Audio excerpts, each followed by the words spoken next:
Hi, welcome to my channel. I'm Amanda Wynne and I'm a horror writer, and I'm excited to create this space to share my work with you. This is a short horror episode where I read one of my short horror stories, followed by a brief discussion of the background. Today I'll be reading Beneath the Hard Shell, which was shortlisted for the Pen to Print short story competition in July 2023. Links to this and other short stories can be found on my website, amandawynne.com. So, here is Beneath the Hard Shell by Amanda Wynne. Work crushes are the best type of crushes. It's not like a mate of a mate where you're constantly finding excuses to message them, just to keep yourself in their life in between birthdays, casual meetups in pubs, and the occasional wedding. With work crushes, every day there's that chance of randomly bumping into them. Better yet, having something you can go to them for help with. Or, best case, them coming to you needing rescuing in some way. I was seeing her pretty regularly, even if it was just to say hi in the corridor on my way to the office, and I was content with that. I could get by on those few seconds a day. But then there was this whole week when I didn't see her, not even once, and I ended up making an absolute idiot of myself, casually trying to bring conversations round to mentioning her so I could find out where she was. Holiday, it turned out, and everyone started looking at me funny. So I decided I needed a more reliable, less obvious way of getting my fix. As it happens, part of my job in the school IT team is monitoring the security cameras.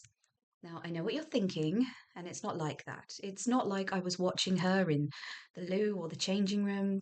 We don't have cameras in those kinds of spaces. Don't even have them in the classrooms. Staff are worried the leaders might start monitoring their teaching in lessons, so they vetoed that a few years ago.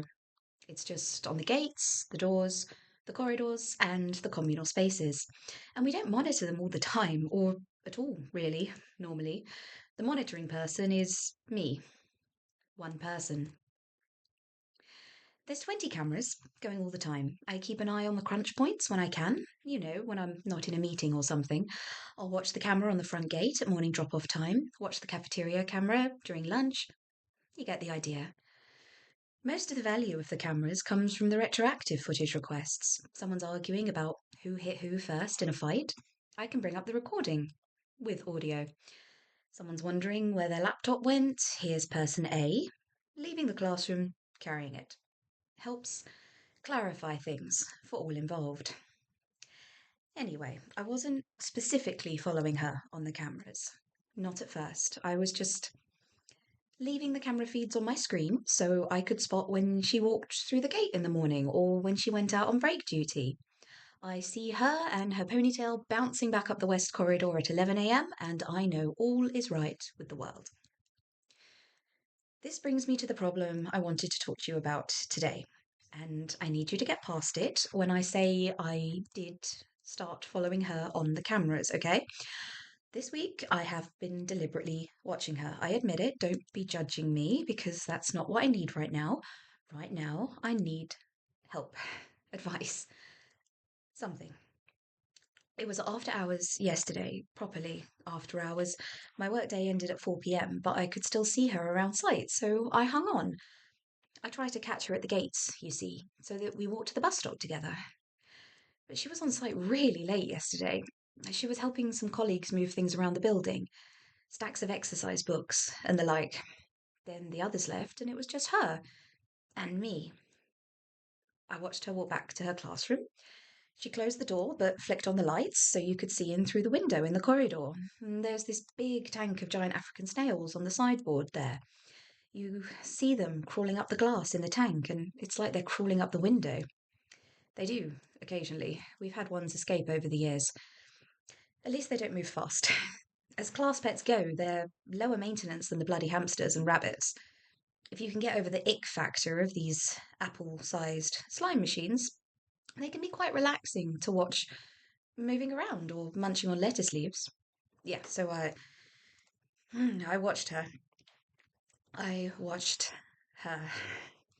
I watched her pick a snail out of the tank, one of the biggest snails, and she's holding it in her palm, upside down, and the thing's curling and squirming, and she brings it to her mouth. To her mouth. No word of a lie. I see her open her mouth and bite right through this massive snail, shell and all. She bit off half of it in one go. I literally saw some pieces of shell falling when she took what was left away from her mouth. Then she brings her hand back up and pops the rest of it in, rests her hands on the side of the tank, closes her eyes, and chews like she's having some kind of spiritual moment. She just ate a giant snail, shell and all. That's not right. If you're going to eat it, at least cook it, right? And who eats the shell? Who can eat the shell? Just biting it with their teeth like that. These things are huge. They're the size of a fist. How do you just munch on it? And now I don't know what to do. I don't know if there's anything I want to do. Should I speak with her? Maybe. But I don't want to be drawing attention to myself from a woman who eats class pets raw in 2 bites. I don't know if there's anything I can do. I feel like I should tell someone besides you. And thank you. That look on your face. Nice to know it's not just me that finds this whole thing a bit worrying. But I can't tell anyone at work because of how I found out. How do I explain being on site late or that I just so happened to be watching her through her classroom window out of all 20 cameras at that specific moment after hours? It's her classroom. It's not like she's going to put in a footage request for the missing snail. One thing I do know, my crush is cured. I do not want that mouth near any part of me. The downside is the constant potential of just randomly bumping into her at work at any time if I don't keep a very close eye on the cameras. So that was Beneath the Hardshell. The story has 2 inspirations. Firstly, the absolutely gigantic African snails that we had for my class in primary school. And I do mean gigantic, at least in my memory. The size of an adult fist with a giant glistening foot. But they were very beloved by the class, though, I do recall.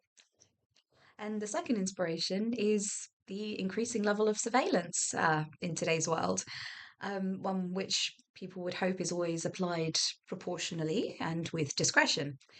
And here we're exploring one potential for its misuse, but also the karmic fallout from that when our narrator sees something horrific at a time when they really shouldn't have been looking.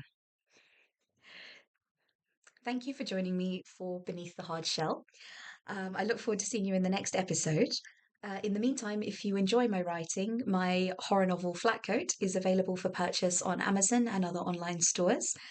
If you prefer to listen rather than to watch, this series is available on the podcast Amanda Has Haunting Horror.